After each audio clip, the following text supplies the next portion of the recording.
Okay, so let's talk about a story that took 28 years to reach its conclusion. A crime shatters a family, and then decades of waiting. But on January 28th, 2026, that wait finally came to an end. We're going to walk through the whole thing, the crime, an absolutely wild escape, and what happened in those final moments on death row. It really all starts right here, with this absolutely chilling question.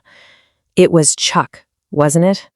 I mean, just imagine being 13 years old, and in the worst moment of your life, you already know. You already know who's responsible.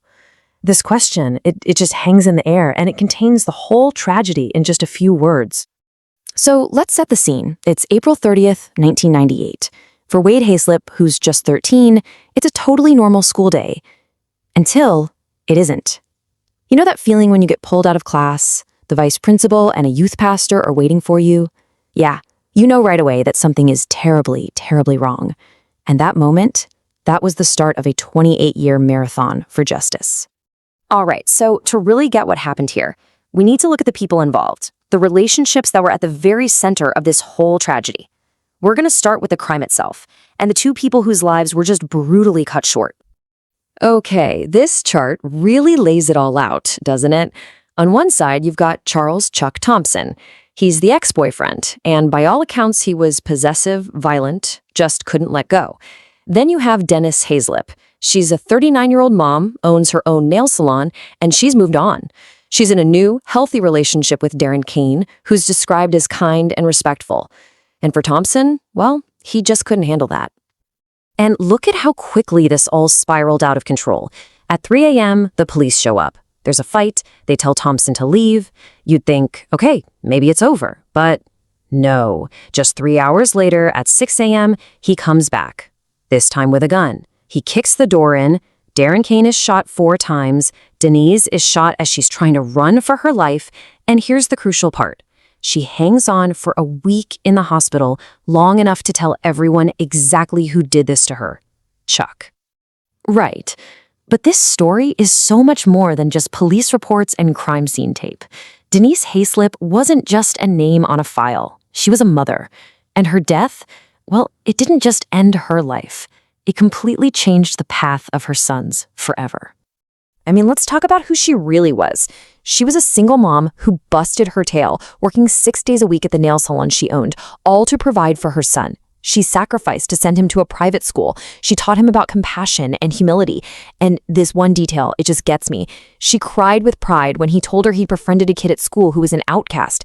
That's the kind of person we're talking about here. That's who was lost. So for the next 28 years, that person was just gone. Think about that. Every single milestone in her son Wade's life had this huge empty space where his mom should have been. High school graduation? She wasn't there. College? Not there. His wedding day, the birth of his own kids? She was missing from all of it. Just a constant, painful reminder of what he lost. So while Wade and his family are trying to piece their lives back together in private, dealing with this immense grief, Charles Thompson's story takes this, well, unbelievable public turn. He wasn't just another convicted killer on death row. Oh no, he was about to become infamous. Seriously, the way he escaped is like something out of a movie. It's just wild.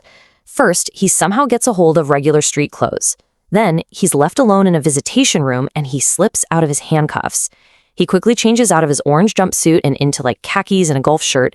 But this is the best part. He takes his prison ID, covers it with tape, pretends he's an investigator, and just flashes it at the deputies on his way out. He literally just walked right out the front door. Unbelievable. For 3 whole days, he was free. A man on death row for a double murder was just out there. Can you imagine the terror for the victims' families? They had no idea where he was or if he was coming back for them. Just 3 days of absolute fear. And get this. This is what he said about his time on the run. I got to smell the trees, feel the wind in my hair, grass under my feet, see the stars at night. It took me straight back to childhood. I mean, the audacity. He's talking about this beautiful, childlike freedom, the very thing he permanently stole from Denise and Darren. The contrast there is just, wow, it's staggering. But that freedom didn't last long. The big manhunt didn't end in some dramatic shootout. Nope. He was found drunk and out of money outside a liquor store in Shreveport, Louisiana, after someone called in a tip. And just like that, his big escape was over. It was back to death row for him. And that brings us to the end, the final chapter. We're now at January 28th, 2026. Nearly 3 decades have passed, and the day of the execution is finally here. All the drama, the escape, the appeals, it all fades away, and what's left is this very somber, very final moment. Yeah, at this point, every legal door had been shut. His final appeals to the U.S. Supreme Court? Denied. A plea for clemency? Rejected. There were no more options left. The execution was happening. So there he is in the execution chamber in Huntsville. And Dennis's son Wade is there watching. Thompson gives his final statement. He says, "I hope the victims' families can find forgiveness in their hearts and that you can begin to heal. I'm sorry for what I did. I'm sorry for what happened." 22 minutes. That's how long it took, from the start of the lethal injection until he was pronounced dead. In those 22 minutes, a 28-year saga finally and officially came to an end. So now what? After all that time, the grief, the insane escape, all the waiting, what does this moment actually mean? What happens the day after justice is finally served? Well, you get 2 very different perspectives. You have the official take from the Harris County DA, who calls it a solemn moment, but talks about the palpable relief for the family. But then you hear from Wade Hayslip himself, the boy who was 13 when this all started. And for him, it's not really about closure. He says it's more of the end of a chapter and the beginning of a new one. I'm looking forward to the new one. And it's so important to understand why he sees it that way. I mean, think about it. For years, while Thompson was becoming this infamous escape artist, Wade and his family were getting hate mail from Thompson's supporters. They had to watch online as the man who murdered their mom gained this weird notoriety.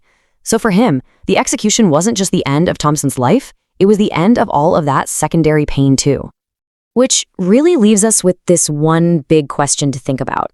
After 28 years, what does justice even mean in a case like this? For the state, maybe it's just a legal process finally completed. For a son, it's the chance to start a new chapter without this dark cloud hanging over him. But after all that time, all that pain and spectacle, what does justice truly look like?